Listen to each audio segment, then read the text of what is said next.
Queridos amigos e irmãos, após termos visto o que o Antigo Testamento tem a nos dizer a respeito da fraternidade e políticas públicas, no programa de hoje vamos olhar para Jesus.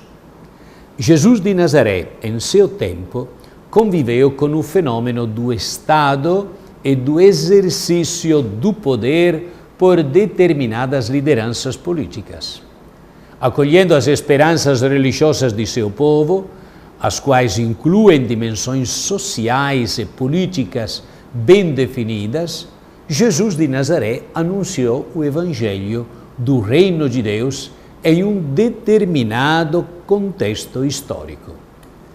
Anunciou a chegada do Reino de Deus no início do primeiro século, em torno do ano 30. Politicamente era um momento delicado. O povo judeu, em geral, estava excluído das decisões políticas mais importantes. Na verdade, desde o ano 63 do primeiro século antes do nascimento de Jesus, vivia-se naquela região a situação de província, quer dizer, de colônia pertencente ao Império Romano.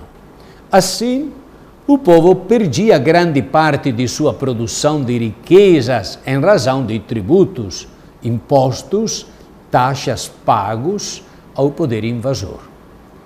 Onde havia liderança próprias, essas se encontravam subjugadas à situação política atual.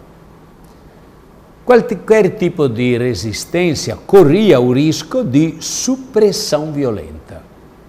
A paz anunciada pelo Império como benefício aos habitantes das províncias, na verdade, resultava para grande parte da população em dominação violenta e exploração econômica. Tal situação favorecia a fome, o endividamento e, com isso, a perda da liberdade. Jesus, apesar dos numerosos grupos que formavam a sociedade de sua época, entre esses alguns corrompidos, não desistiu do anúncio do Reino de Deus, uma vez que se baseava em sua atividade de ensino. Nos Evangelhos, Jesus é apresentado como mestre, isto é, aquele que ensina. A quem compararemos o Reino de Deus? Pergunta Jesus. Ou com que parábola o representaremos? A nós vem esta pergunta: como falar de Deus hoje? A primeira resposta é que nós podemos falar de Deus porque Ele falou conosco. Portanto, a primeira condição para falar de Deus é a escuta daquilo que o próprio Deus disse. Deus falou conosco. Por conseguinte, Deus não é uma hipótese distante sobre a origem do mundo. Não é uma inteligência matemática muito distante de nós. Deus se interessa por nós, ama-nos, entrou pessoalmente na realidade da nossa história e comunicou a si mesmo a ponto de se encarnar. Portanto, Deus é uma realidade da nossa vida. É tão grande no seu amor que tem tempo também para nós, preocupa-se conosco. Em Jesus de Nazaré, nós encontramos o rosto de Deus, que desceu do seu céu para se imergir no mundo dos homens, no nosso mundo, e para ensinar a arte de viver, o caminho da felicidade, para nos libertar do pecado e para nos tornar filhos de Deus. Jesus veio para nos salvar e para nos mostrar a vida boa do Evangelho. E Jesus fala de seu Pai, Abba, e do Reino de Deus com um olhar cheio de compaixão, de misericórdia, pelas necessidades e dificuldades da existência humana. Fala com grande realismo e pode-se dizer o essencial do anúncio de Jesus torna transparente o mundo. E a nossa vida é preciosa para Deus. Ele demonstra que no mundo e na criação transparece o rosto misericordioso de Deus. e nos mostra que Deus está presente nas histórias cotidianas de nossa vida. Por isso, Jesus nos indicou o caminho da justiça e da salvação. Sede misericordiosos, como vosso Pai é misericordioso. Ele é o rosto misericordioso do Pai, nos indicando o reino da verdade, da graça, da justiça, do amor e da paz. O anúncio do reino é fundamental e Jesus o mostra já presente entre nós. Às vezes desanimamos diante dos sinais de morte e somos tentados a pensar que as coisas estão cada vez piores, sem nenhuma possibilidade de melhorar.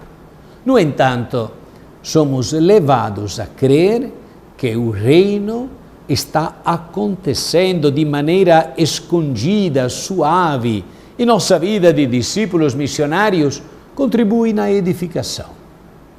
Como afirma o Papa Francisco, vamos prestar atenção e apostar no trigo, não perder a paz por causa do joio.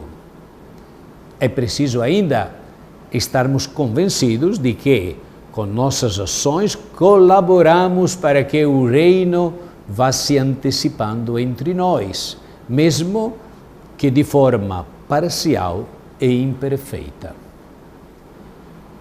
Nos evangelhos nós vemos como Jesus se interessa por cada situação humana que ele encontra, participando da realidade dos homens e das mulheres de seu tempo, com uma confiança plena na ajuda do Pai.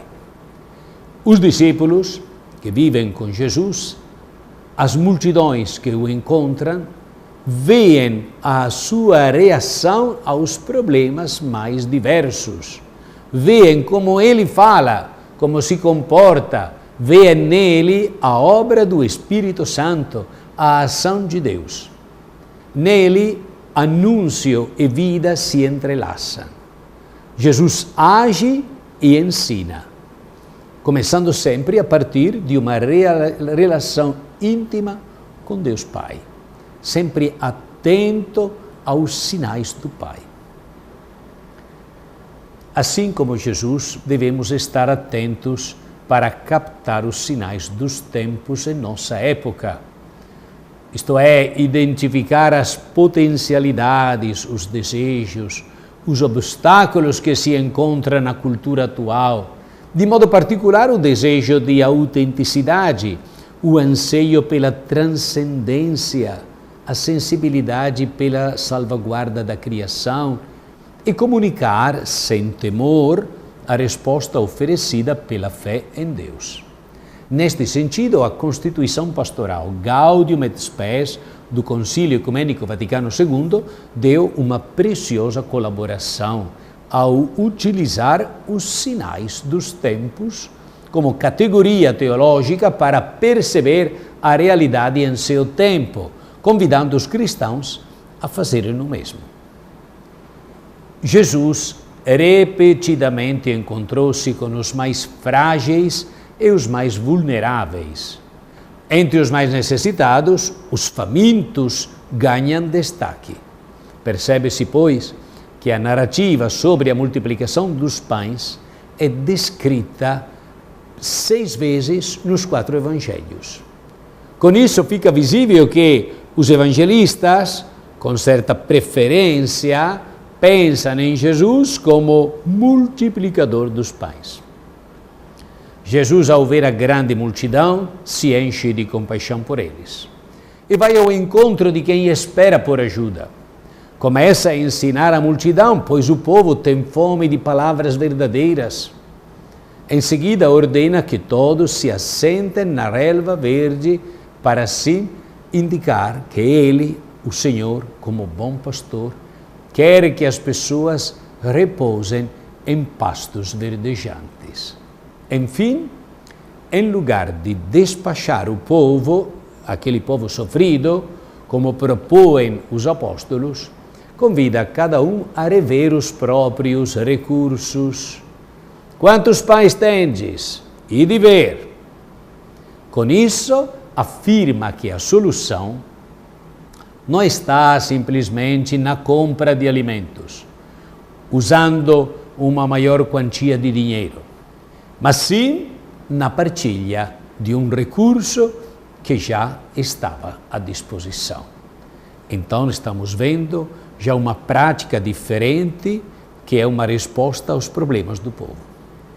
Deus abençoe a todos em nome do Pai, e do Filho, e do Espírito Santo. Amém.